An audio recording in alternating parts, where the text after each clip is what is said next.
Shalom.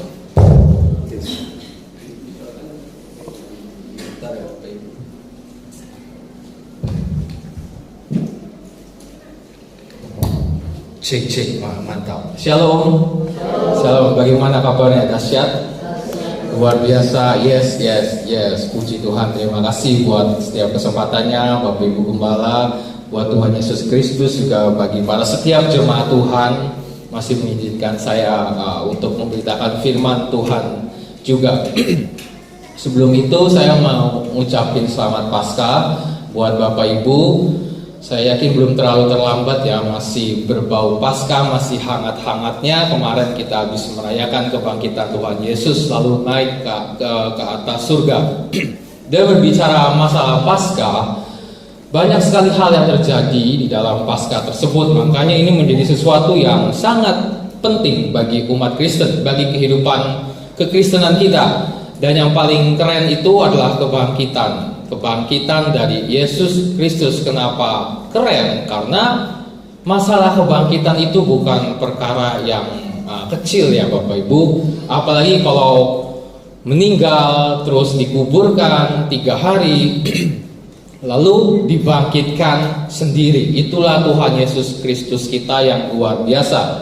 Dan itulah yang membedakan kita dengan agama yang lain, di mana kita sebagai orang Kristen percaya akan kebangkitan Yesus Kristus.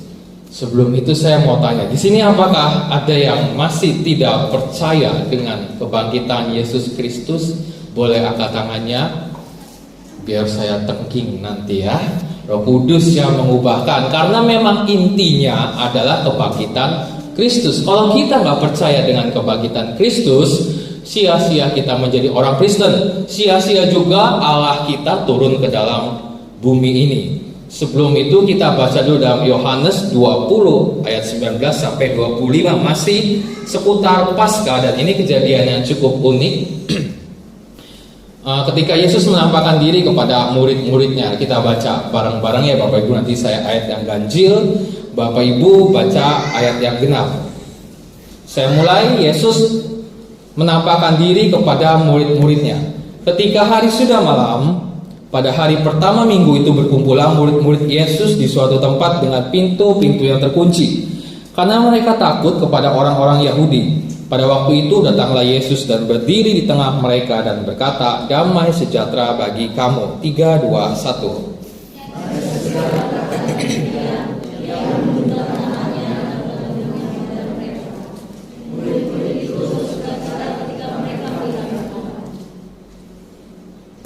Maka kata Yesus sekali lagi, "Damai sejahtera bagi kamu. Sama seperti Bapa mengutus aku, demikian juga sekarang aku mengutus kamu."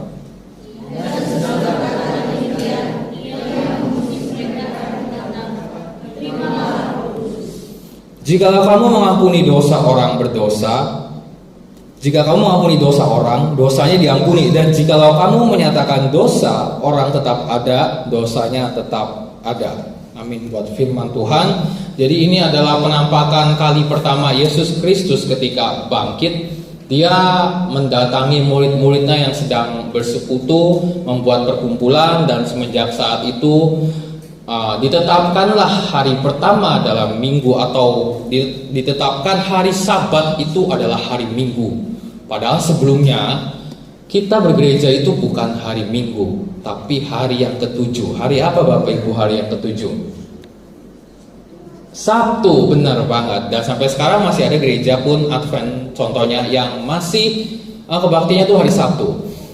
Sedangkan pada saat kejadian ini, menurut sejarah ditetapkan adalah hari Minggu, hari pertama di minggu pertama. Perkumpulan pertama kali banget umat Kristen saling berkumpul, saling mendoakan, dan di situ Tuhan Yesus hadir. Bertepatan pertama kali mereka berkumpul, di situ juga pas hari Minggu. Jadi itulah sejarahnya sedikit di antara kita semua. Mungkin ya kayaknya Bapak Ibu gak akan pernah mempertanyakan ya, kenapa hari Minggu tanggalnya merah, kenapa hari Minggu kita harus datang ke gereja. Kita perlu tahu kenapa ada sejarahnya gitu, supaya nanti ketika kita masuk dalam kekristenan, bukan hanya seperti dongeng atau dengar-dengar dari orang, udah kebiasaan setiap hari seperti ini, ya sudahlah terima aja. Sama seperti Paskah. Kita setiap tahun merayakan Paskah. Dan saya yakin banyak juga dari kita yang belum tentu tahu arti Paskah itu apa. Lalu kenapa kamu merayakan Paskah? Ya karena memang sudah begitu kok. Adanya seperti itu dari dulu. Tidak. Banyak hal yang penting, tapi saya nggak bahas semua. Saya cuma bahas satu yang cukup penting. Tadi saya udah bilang mengenai kebangkitannya. Kebangkitan itu penting banget buat umat Kristen. Dan ini ada yang unik. Di ayat ini kalau Bapak Ibu baca ke bawah, di sini ada seorang murid Yesus yang nggak percaya kebangkitan Tuhannya sendiri. Bapak Ibu tahu siapa? Ayo baca Alkitab nggak? Siapa yang nggak percaya kebangkitan Tuhan Yesus? Siapa? Yudas. Yudas sudah meninggal, bro. Ada satu lagi yang nggak percaya, yaitu Thomas. Thomas murid Yesus yang disebut juga Didimus. Mempercayakan kebangkitan itu sangat sulit banget, karena kita tahu semua sekarang aja kalau ada orang meninggal kita begitu sedihnya, karena kita berpikir kita nggak akan bisa menghabiskan waktu dengan dia lagi. Dan ketika bangkit kan nggak mungkin banget ya, nanti udah tim Arimatea gitu dari gereja, Bapak Ibu Gembala udah berdoa di lubang kubur, udah ngasih tanah, tiba-tiba dia ngetok dari peti. Bapak Ibu masih percaya nggak akan kebangkitan seperti itu? Zaman sekarang sulit untuk percaya. Zaman dahulu pun sama. Sangat sulit dipercaya. Tapi 10 murid Yesus minus Thomas mendapatkan sesuatu hal yang luar biasa ketika mereka berkumpul. Tuhan Yesus hadir, dan dari situ mereka percaya kebangkitan, lalu mengajarkan Injil ke seluruh dunia. Sampailah di sini, sampailah di kita mempercayai kebangkitan Kristus. Jadi bukan hanya dongeng belaka ya Bapak Ibu. Mungkin di sini masih ada yang mikir, orang bangkit dari meninggal, bangkit mustahil. Tapi saya mau katakan ini benar-benar sejarah yang Alkitab tulis benar-benar terjadi. Banyak bukti-bukti yang mempercayai itu. Sayangnya Thomas tidak percaya mengenai kebangkitan Yesus. Mungkin pertanyaan selanjutnya, kenapa sih Thomas bisa nggak percaya sama kebangkitan Kristus, padahal dia adalah orang yang bersama-sama dengan Kristus selama hampir pelayanan Kristus semuanya 3,5 tahun gitu. Tapi dia nggak pernah percaya kebangkitan Kristus. Di ayat selanjutnya dia dikatakan kan, sekali-kali aku tidak percaya sebelum aku mencucukkan jariku. Sepertinya ada campur tangan iblis sehingga membuat orang kadang kurang percaya. Gampangnya bedainnya gini, kalau Bapak Ibu pernah lihat iklan penumbuh rambut, di sini tahu semua ya. Rambut Anda botak, coba pakai minum obat ini, pasti akan tumbuh. Bapak Ibu percaya nggak? Yang botak dan beli produk itu ya, yang gak usah jauh-jauh deh, ibu-ibu kalau lagi mau nyuci piring dengan Mama Lemon, semua bakteri bisa hilang 100%. Ibu-ibu percaya? Kalau nggak percaya, kenapa masih dibeli Mama Lemonnya? Kadang manusia untuk dunia sekuler lebih percaya dibandingkan dengan dunia rohani. Kenapa? Balik lagi, karena setan gak peduli dengan urusan soklin. Setan gak peduli dengan peninggi badan, pemutih badan, penumbuh rambut, dan segala macamnya. Yang setan peduli adalah firman Tuhan ini. Sedikit berbicara mengenai firman Tuhan, setan telinganya kayak panas. Wah, gue gak boleh diem nih. Itulah kenapa orang Kristen sangat sukar percaya dengan janji-janji Tuhan yang ada di sini. Janji Tuhan luar biasa baik. Taburlah maka engkau akan menuai. Gampang banget firmannya. Udah jelas taburlah akan tuai. Tapi seberapa banyak dari kita yang masih bohong dalam menabur? Kalau di sini mah mantap. Di gereja lain banyak banget. Bukan saya menghakimi, tapi itu kenyataan. Ngerti firman Tuhan, tahu ada tertulis di sini, tapi susah untuk percaya karena campur tangan iblis. Kalau kita dengar gosip, gampang banget. Biasanya Bapak Ibu suka dapat notif nggak sih di handphone gitu, notif entah dari apapun, tulisannya begini, Astagfirullah, Raffi Ahmad keluarga. Pasti penasaran dan membukanya. Saya pun sama. Ketika saya klik, ternyata penipuan. Clickbait namanya. Judul tidak sesuai dengan isi, dan saya mudah percaya dengan itu, dengan gosip. Kenapa? Karena setan nggak ada di situ. Kalaupun dia ada, dia tidak akan membuat kita tidak percaya. Dia kipas-kipas, ayo percaya, benar, gosok terus, makin sip. dan gampang percaya. Sedangkan dalam Alkitab ini, setan turut bekerja. Bukan hanya Allah turut bekerja, setan pun ngikut. Di mana ada dua orang ya, ingat pepatah nenek, pacaran 1-2 orang, yang ketiga adalah setan. Ketika kita sedang dekat sama Tuhan, datang ke dalam gereja dengan Tuhan, ya Tuhanku, kusembah Engkau, di tengah-tengah ada setan. Kira-kira di sini ada setan nggak Bapak Ibu? Hah? Siapa yang bilang nggak ada? Orang ngantuk adalah tanda dari setan. Kenapa? Supaya kita nggak bisa dapat firman Tuhan ini. Ayo nak, tidurlah kau, tidurlah. Kamu kan capek nih, 6 hari 7 hari. Tidurlah, biarkanlah dengarkan suara Ko Alfred yang begitu merdu. Biasanya gitu kan, suara saya terlalu bagus buat tidur, katanya begitu. Bener gak sih? Kurang asem memang ya. Padahal saya dengan bersemangat seperti ini. Iblis tuh pintar, hati-hati. Licik bukan pintar, mohon maaf. Dia udah gak nakut-nakutin kita dengan kepala buntung, tangan buntung, tidak. Dia merayu kita bak SPG ya, menjual mobil. Aduh Pak, luar biasa, ganteng banget. Umur berapa Pak? Umur 50, kok kelihatan masih 15 tahun. Mulutnya manis banget, beneran.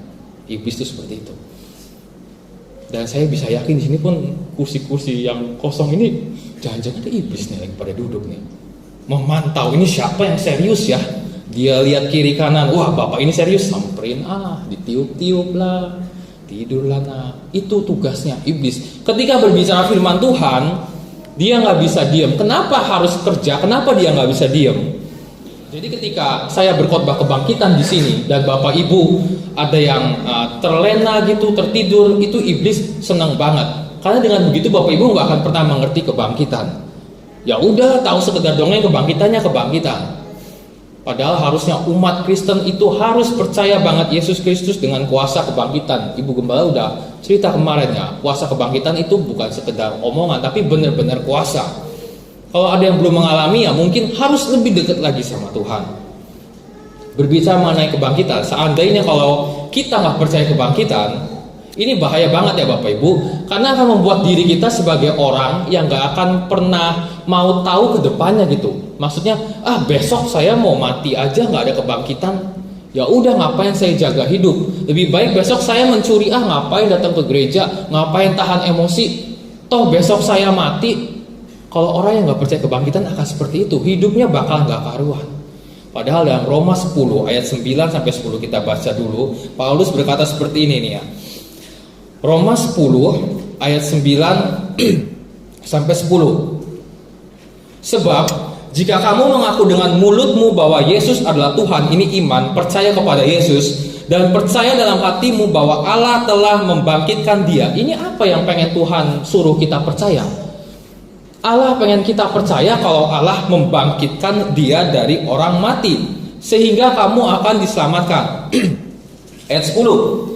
Karena dengan hati orang percaya dan dibenarkan, dengan mulut orang mengaku Yesus adalah Tuhan, akan diselamatkan. Gampangnya gini, kalau kamu percaya kebangkitan, kamu akan selamat. Setan berusaha supaya kita nggak percaya agar kita tidak selamat.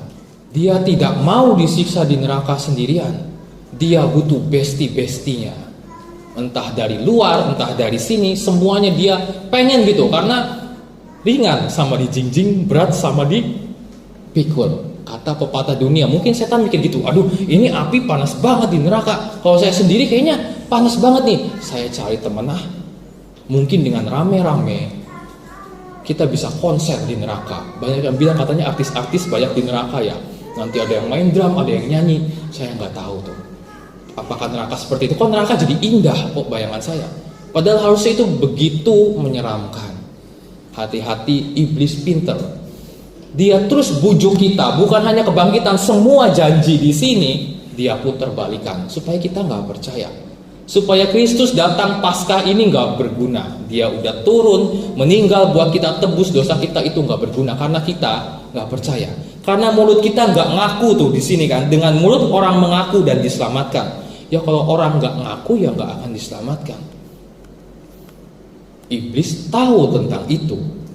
Dia tugasnya gampang, cuma buat orang percaya tidak mengerti firman Tuhan. Ingat ketika Yudas, saya pernah khotbah, dia menjual Kristus, lalu pada akhirnya dia gantung diri ya Bapak Ibu ya. Kenapa sih dia bisa gantung diri? Saya pikir-pikir lagi, sepertinya Yudas ini enggak percaya dengan kebangkitan Yesus. Dia mikir ya, aduh saya telah menyerahkan guru saya dan dia telah mati gara-gara saya, Yesus meninggal. Buat apa lagi saya hidup? Akhirnya dia gantung diri. Coba kalau saya bayangkan Yudas paham, aduh saya udah menyerahkan guru saya, Yesus akhirnya meninggal, tapi tenang, pada hari ketiga dia akan bangkit. Oleh karena itu Tuhan, saya mau menunggu kamu. Kalau orang percaya kebangkitan, akhirnya tidak akan bunuh diri. Benar nggak Bapak Ibu? Yudas tidak akan pernah bunuh diri kalau dia percaya kebangkitan. Kalau dia tahu Yesus yang dijualnya bisa bangkit lagi. Sayangnya Yudas nggak mengerti. Dengan rasa bersalahnya, mungkin kesedihannya, itu dipakai sama iblis buat provokasi kepada Yudas. Dan di cerita ini, iblis mau pakai cara yang sama untuk memprovokasikan Thomas. Udah bisa baca ya cara iblis dalam memprovokasi kita. Ini sama loh cara kerjanya loh. Yudas dan sekarang Thomas. Sampai begitu kerasnya Thomas bilang, sekali-kali aku tidak akan percaya. Dalam bahasa Inggrisnya, I will not believe. Saya nggak mau percaya, bukan tidak akan. Saya nggak mau. Gitu. Tegas banget dari si Thomas ini. Dia bilang, iblis senang dong. Udah kena nih kayak si Yudas. Coba kita baca ayat 24 ya. Yang tadi Yohanes 20 ayat 24. Gini, tetapi Thomas, seorang dari ke-12 murid itu, perhatikan Bapak Ibu, yang disebut Didimus, tidak ada bersama-sama mereka ketika Yesus datang ke situ. Ketika Yesus menampakkan diri untuk pertama kali, Thomas nggak ada. Kira-kira Thomas kemana Bapak Ibu? Nggak ada yang bisa paham sih, soalnya saya juga nggak tahu Thomas kemana. Tapi kalau kita lihat sepertinya ya, berbicara mengenai kematian, apalagi guru yang disayang, orang yang kita sayang, udah pasti ada rasa sedih. Rasa sedih seperti itu sepertinya dipakai sama iblis untuk membuat Thomas sedih terus. Bapak Ibu pernah lihat orang sedih yang ketawa ketiwi gak sih? Kalau dalam acara penguburan orang tuanya meninggal, puji Tuhan akhirnya pulang. Ada gak yang kayak gitu? Haleluya, haleluya, aku mau cinta Yesus, dangdutan gitu kan di kuburan. Gak ada. Semua bersedih. Sama seperti Thomas, dia pun pasti bersedih. Wajar lah. Orang meninggal, orang yang dikasihi guru besarnya 3,5 tahun bersama meninggal. Orang dunia pun banyak sekali. Saya udah sering cerita kenapa lagu-lagu galau, gundah gulana saking laku banget di Indonesia dibandingkan dengan lagu cinta-cintaan.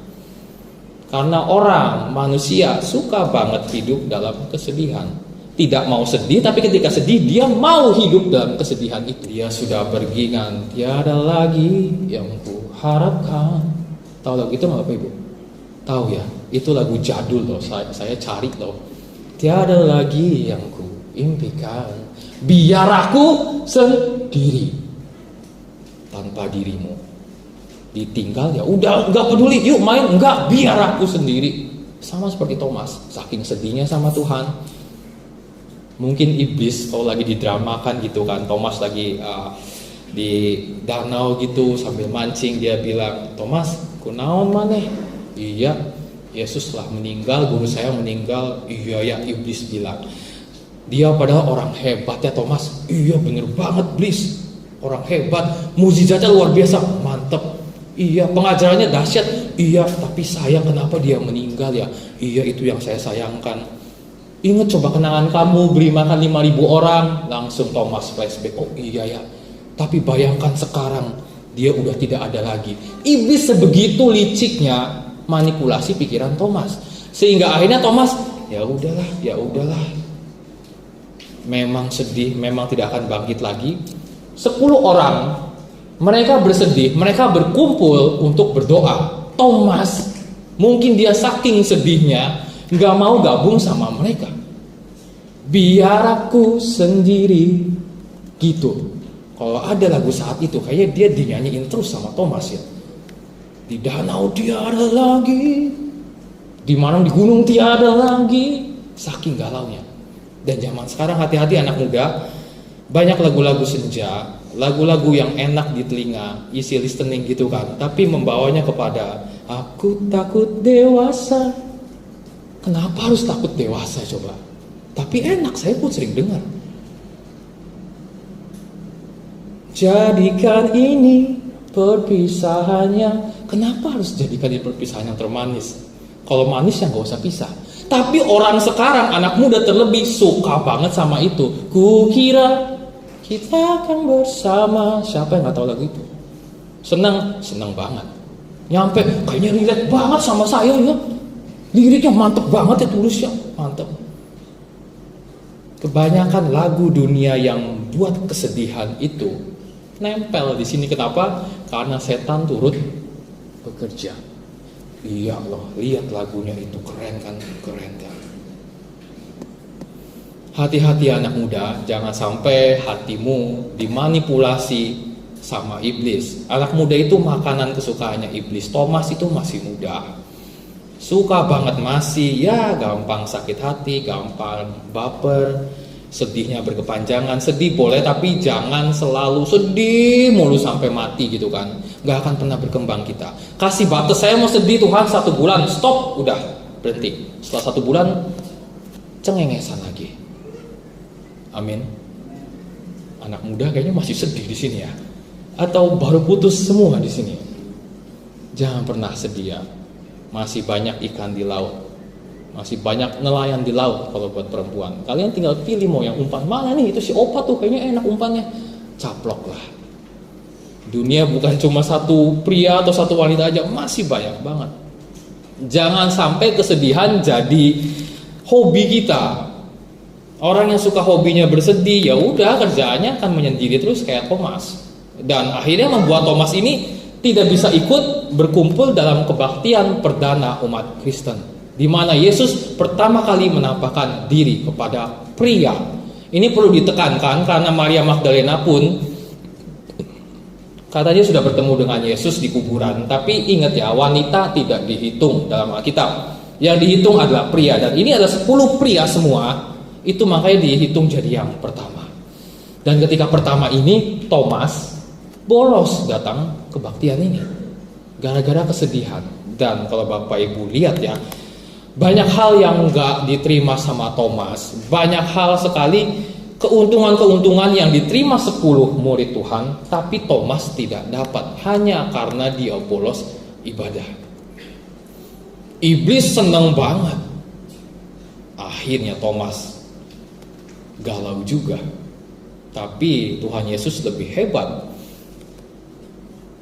Kita tahu cerita pada akhirnya nggak seperti Yudas ya. Yudas itu bunuh diri, kalau Thomas enggak. Akhirnya dia mengaku bahwa engkau adalah Tuhan dan Allah. Dan kalau Bapak Ibu tahu pengakuan seperti ini hebatnya Thomas. Walaupun dia nggak percaya, dibanding 10 murid, ketika melihat Yesus, cuma Thomas yang bilang engkaulah Tuhan dan Allah. Makanya sampai saat ini kalau Bapak Ibu punya uang ya, naik haji, bukan naik haji, apa ya kalau umat Kristen apa ya?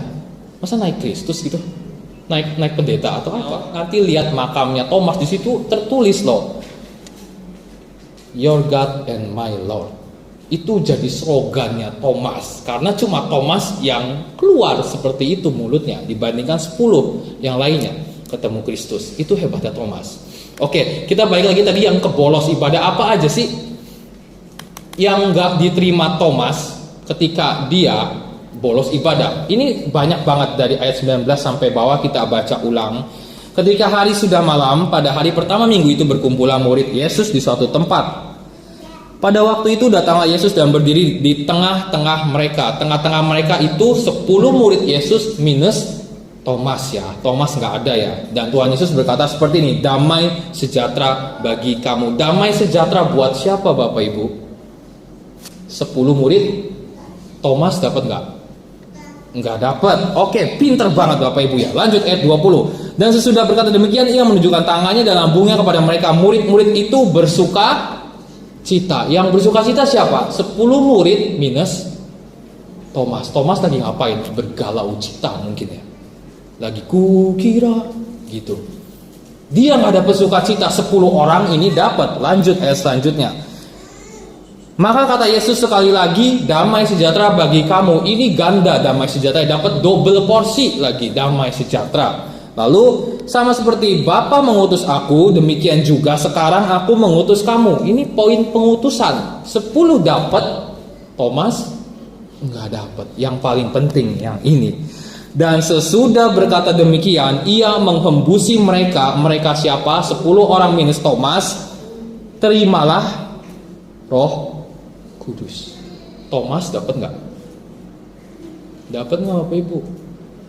Gimana mau dapat dia lagi? Tiada lagi yang ku entah di mana. Selanjutnya, ini juga keren.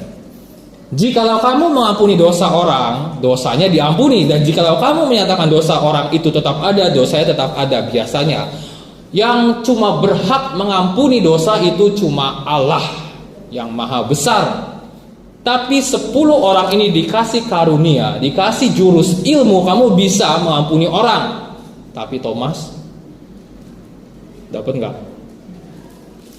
Berapa banyak hal yang tidak diterima Thomas hanya karena bolos ibadah, hanya karena terprovokasi iblis, hanya karena bersedih terus, hanya karena kukira tiada lagi sampai pojok sana.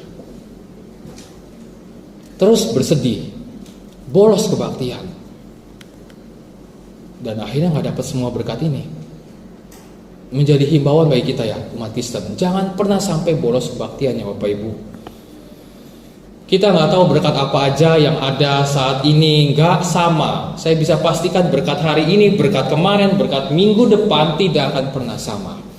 Pasti ada hal-hal yang berbeda, ada sukacita yang berbeda, damai sejahtera yang berbeda yang Tuhan siapkan bagi kita. Mungkin kita bertanya, ngapain lah datang gereja setiap saat, setiap hari? Toh saya juga akan lupa dengan firman Tuhan. Saya mau tanya, ada yang ingat khotbah saya tahun lalu Bapak Ibu? Sudah pasti lupa, saya juga lupa. Tenang, kita sama. Lalu buat apa datang gereja kalau akhir-akhirnya lupa? Saya tanya balik. Di sini ada yang lahirnya tahun 1945, sudah ada yang lahir belum ya? Pak Lianto biasanya mana? Pak Lianto udah lahir belum Pak?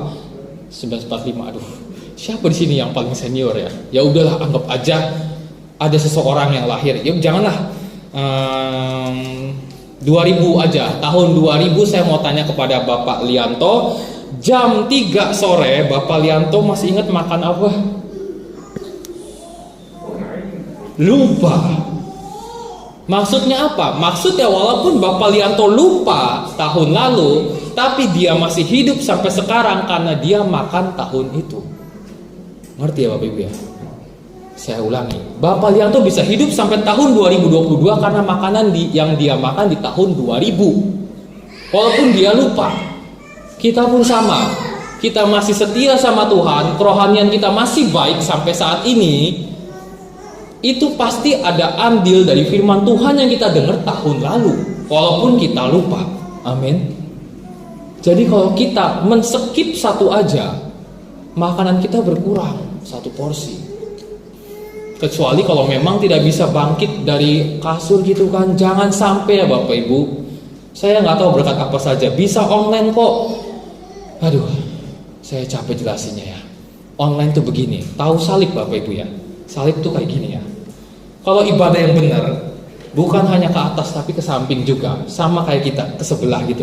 Kalau seandainya kita cuma virtual gitu, haleluya angkat tangan, oke, kita masih bisa menyembah Tuhan. Tapi ketika ada firman Tuhan dan ada yang lucu, kita mau ketawa sama siapa?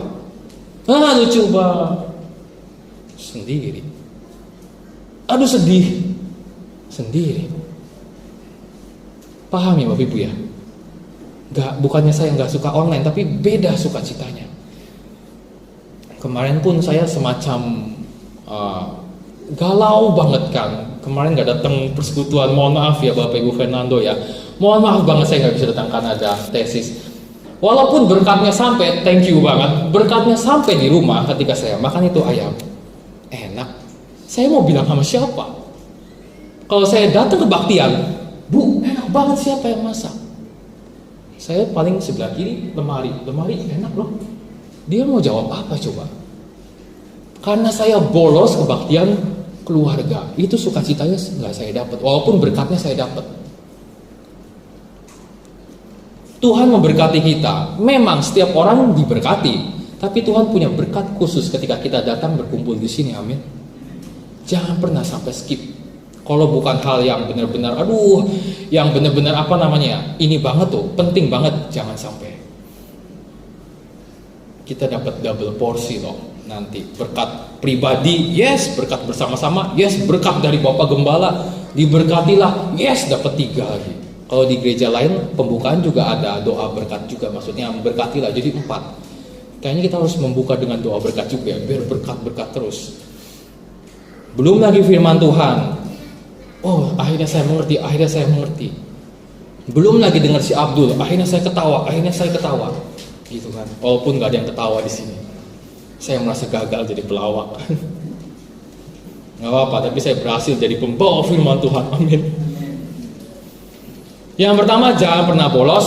Karena kalau kita bolos, berkat yang mungkin bisa kita terima tidak jadi kita terima, dan itu setan seneng banget. Yuhui, umat Tuhan akhirnya berkurang 1 berkatnya. Minggu depan diulangi ya, enak kan tidur di kasur dengan AC segala macam. Hati-hati, ketika sudah mulai coba-coba awalnya, pada akhirnya akan enak juga. Banyak kan kejadian awalnya coba-coba, tapi akhirnya keterusan. Lalu yang kedua, karena ini si Thomas bolos, imannya pun jadi hampir rusak ya. Dia menjadi orang yang skeptis. Orang skeptis tuh maksudnya gini ya Bapak Ibu. Ketika orang ateis itu orang yang nggak percaya Allah. Kalau ditanya kamu percaya Allah apa enggak? Enggak, jelas. Kalau orang teis yang percaya Allah, kamu percaya Allah? Saya percaya. Kalau orang skeptis, kamu percaya Allah? Meneketeh. Nggak tahu Allah ada apa enggak. Kayaknya sih ada deh.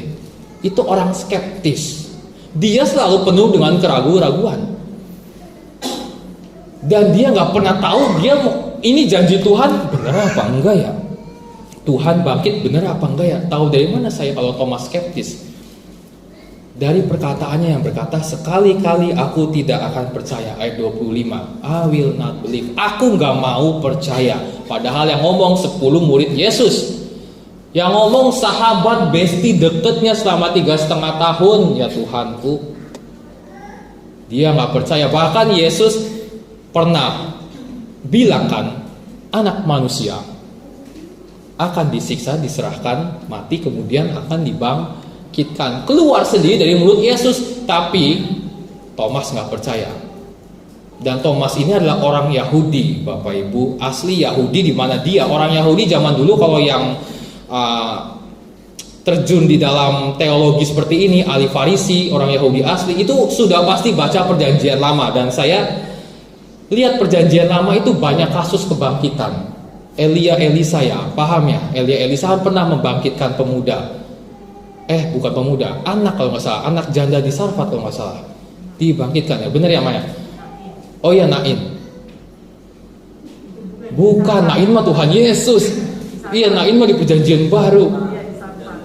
Ada janda di Sarfat punya anak meninggal, dibangkitkan. Itu pasti Thomas tahu kalau kebangkitan itu ada. Bahkan ketika ikut sama Yesus pun, Yesus pernah melakukan mukjizat itu. Lazarus aja yang dikasihani, Marta, Maria, Lazarus meninggal, dibangkitkan. Itu masa Thomas nggak ada di situ sih? Masa dia nggak lihat? Pemuda di Nain pun sama. Masa Thomas nggak ada di situ sih? Dia lihat dengan matanya. Dia dapat dari telinga Yesus sendiri. Mulut Yesus sendiri ngomong, aku akan bangkit. Tapi dia nggak percaya. Kenapa? Karena imannya udah mulai runtuh. Jadi skeptis gitu ya.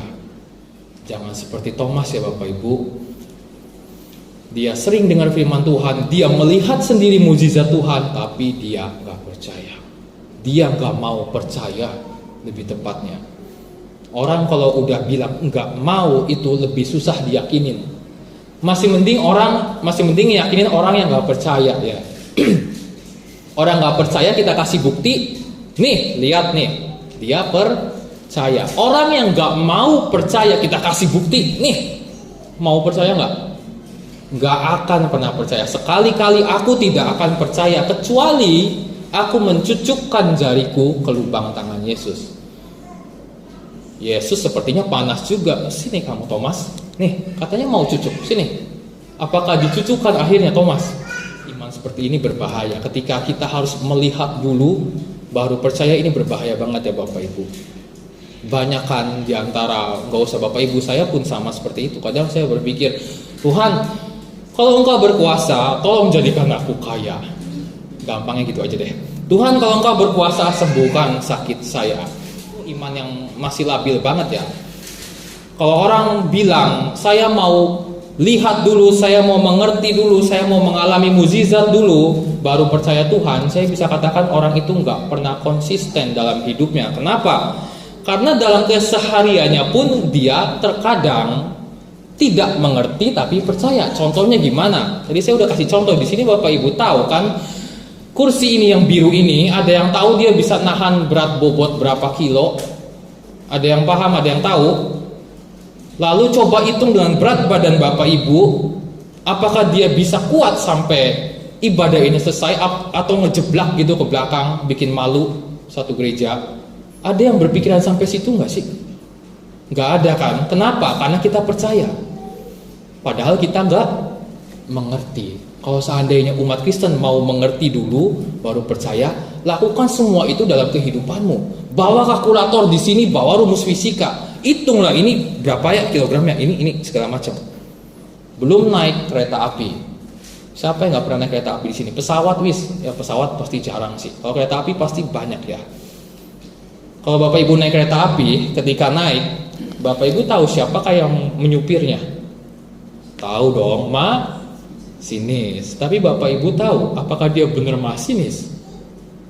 Ya benar lah kok, kalau enggak gimana dia bisa nyetir? Oke, berarti dia kuliah dong. Iya, tapi Bapak Ibu tahu kalau masinis ini kuliah pernah bolos gitu, tidak mengerti satu hal. Bapak Ibu tahu? Gak ada yang tahu. Terus di universitas mana? Terus berapa tahun lulusnya? Terus apakah emang dia jago dalam menyetirnya? Terus dilihat kemarin apakah dia begadang apa enggak takut ngantuk? Terus Bapak Ibu ngecek kereta apinya, bensinnya ini, udah full, mantap. Diperiksa tiketnya satu-satu, itu buang waktu banget. Dan kita percaya saja, beli tiket, duduk, jalan. Bener nggak? Tapi kenapa untuk urusan firman Tuhan kita sulit percaya dan menagih-nagih terus sama Tuhan? Kenapa Bapak Ibu? Karena setan turut bekerja. Masalah kamu mau naik pesawat, naik kereta api, peduli amat setan, nggak peduli. Banyak orang gampang percaya, menyerahkan nyawanya kepada seorang masinis yang kita tidak tahu apakah dia kumlot apa tidak. Berbahaya sekali iman seperti ini ya, bakal buat membatasi kuasa Tuhan gitu. Tuhan bisa memberikan segalanya tapi kita batasi dengan syarat. Kalau begini seharusnya. Tuhan, saya sakit, kalau Engkau berkuasa Engkau akan sembuhkan saya. Tapi kalau Engkau tidak sembuhkan saya, Engkau tetap Allah yang berkuasa.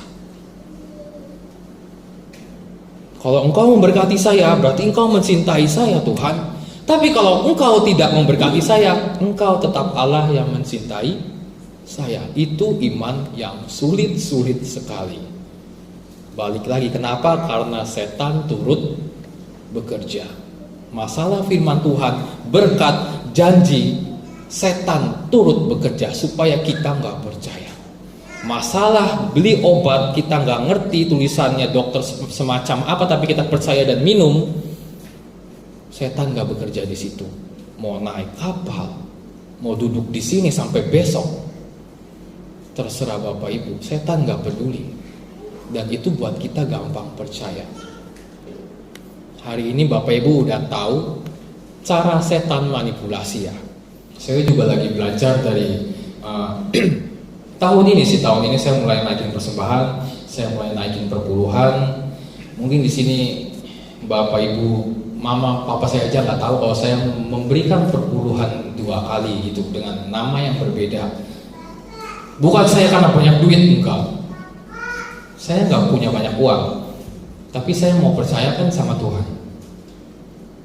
Ini bukan milik saya Tuhan, ini milik Engkau. Just tak kasih berat banget. Saya sampai ini konsultasi sama 2 orang sahabat bestie saya, satu anak pendeta, satu anak direktur. Saya tanya, ini gimana ya? Mereka jago banget dalam perpuluhan. Saya tanya, gimana sih cara perpuluhan? Mereka kasih saran gini, gampang Fred, kamu kalau misalnya dapat berkat, langsung potong 10%, masukin tempat lain, sembunyikan. Nanti kalau dapat lagi, ambil 10%, masuk tempat lain, sembunyikan.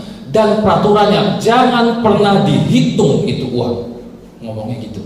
Why bestie? Karena ketika kamu hitung itu uang, pasti banyak banget. Tahu banyak dari mana? Karena berkat Tuhan akan terus dicurahkan. Kalau kamu sampai hitung itu uang dan kaget, perasaan akan, aduh sayang nih, perpuluhan gede banget. Bener juga bestie, saya mulai sekarang. Apapun berkat dari Bapak Ibu, saya potong 10, potong. Mau bahkan 10.000, 5.000, 1.000 pun saya potong. Dan saya nggak pernah hitung. Mohon maaf nanti bendahara kalau ada perpuluhan yang banyak recehnya, itu punya saya. Maksudnya adalah mengajarkan supaya kita tuh, aduh ini nih punya Tuhan semua gitu loh. Biar nggak berat-berat banget. Emang berat banget ketika jeblak tas 10 juta perpuluhan 1 juta, aduh berat Jangan dilihat, dipaksa. Dan saya masih menanti jadi Tuhan, udah pasti diberkati lah. Gak mau tahu, saya mau nggak punya duit pun peduli amat Tuhan, kasih aja. Tuhan nggak akan pernah diam, amin. Percaya benar. Saya lagi coba ini dari bulan Januari sampai sekarang, puji Tuhan masih santai. Bahkan saya kan 4 bersaudara, tiga anak ini ya, Ko Yusuf, Esther, sama Rahel. Kadang sering berbicara, ketika ulang tahun kan kasih berkat, mohon maaf ya kok nggak banyak. Padahal lumayan kan, 300.000 tuh buat saya gede banget. Mohon maaf ya kok nggak banyak. Iya nggak apa-apa. Terus akhirnya pernah ada mau pinjam uang. Kok boleh nggak pinjam uang? Aduh, saya nggak ada. Yang benar, mereka nggak percaya kalau saya nggak punya uang. Cuma hebatnya. Padahal emang saya nggak punya uang, belum punya uang maksudnya. Di rekening pun sampai mama saya pun kok boleh nggak talangin, nggak ada uang. Mama saya pun nggak percaya kalau saya nggak punya uang. Kenapa coba Bapak Ibu? Karena Tuhan yang buat itu saya terlihat seperti orang kaya, padahal saya nggak punya. Orang lihat saya begitu diberkati, hebat nggak tuh Tuhan saya? Kalau mereka tahu pasti melomokkan. Tapi kok bisa? Nggak tahu. Saya cuma percaya sama Tuhan, kasih, peduli amat. Yang penting Tuhan, saya mau hembody besok, dikasih. Saya mau makan ayam Tuhan, dikasih. Ada aja gitu. Dan saya nggak pernah pusing masalah itu. Kalau sekarang gampang. Kalau dulu, susah banget. Beda 5.000 persembahan aja saya pikirnya 100% 1 jam. Tuhan, ini duit 20.000 nih. Saya biasa kasih 20.000 Tuhan, masa dikurangi 5.000 jadi 15.000. Pergumulan berat, akhirnya sambil teriak dalam hati, masukin dalam amplop. Apakah tiba-tiba dompet saya kosong? Tidak, tiba-tiba besok, ini kok ada berkat dari tante. Puji Tuhan, alhamdulillah. Tuhan gak pernah biarkan dompet saya kosong. Amin. Bapak Ibu percaya gak sih kalau saya ngomong kayak gini? Ini saya buka sebenarnya malu loh, beneran jujur malu banget. Malunya kenapa? Karena saya pemberita firman Tuhan tapi masih pikir-pikiran masalah uang gitu loh. Malunya di situ. Seharusnya kan sempurna sama seperti Yesus, tapi nggak apa-apa lah. Biar jadi pelajaran sama-sama belajar gitu. Saya juga belum terlalu diberkati sih, tapi saya yakin Tuhan lagi nabung nih buat saya. Nggak mungkin Tuhan, misal siapa tahu nanti jodoh saya Crazy Rich kan nggak tahu kan. Amin. Kita beli sebelah, gereja jadi gede. Ngayal dulu aja nggak apa-apa. Kata Tuhan begitu kan. Ngayal paling keren itu ketika ada orang yang tertawa. Kalau kamu bilang kamu lagi berhayal tapi orang gak tertawa, itu impian kamu masih kecil. Impian saya, iya bener, kayak Sarah dan Abraham kan. Ketika Abraham bilang saya akan punya anak seumur tua banget, Sarahnya ketawa kan. Itu impian yang begitu tinggi banget. Saya sering bilang ke sama LPBI, saya pengen punya pacar bule, nanti pengen kalau bisa dari Rusia dan Jerman, kalau enggak Korea. Mereka ketawa ngakak. Berarti impian saya tinggi. Hati-hati kok, jangan ketinggian nanti jatuhnya sakit. Sorry ya, buat saya kalau saya jatuh ada Tuhan yang terbang. Yuk naik lagi. Kalau dunia mungkin seperti itu, mimpi tinggi jatuh dibanting sakit. Tapi kalau Tuhan, anak-anak dekat sama Tuhan, Dia tidak akan membiarkan kita tergeletak. Bukan kata saya, kata firman Tuhan ini. Bapak Ibu harus percaya, paksakan percaya. Benar deh. Buat apa kita percaya di dunia lain gitu kan? Kita mudah percaya iklan-iklan, tapi yang janji sudah pasti kita masa nggak bisa percaya sih? Harus bisa lah. Semua janji Tuhan itu baik. Mau kita dalam keburukan pun tetap baik. Jangan pernah membatasi. Tuhan saya mau begini baru saya percaya. Jangan. Ayub pernah bilang ya, ketika dia lagi dalam kondisi badan yang benar-benar terpuruk banget, Ayub bilang seperti ini. Di dalam Ayub 11 ayat 7 sampai 9, Ayub bilang seperti ini.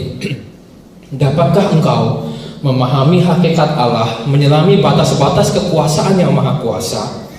Tingginya seperti langit. Apa yang dapat kau lakukan? Dalamnya melebihi dunia.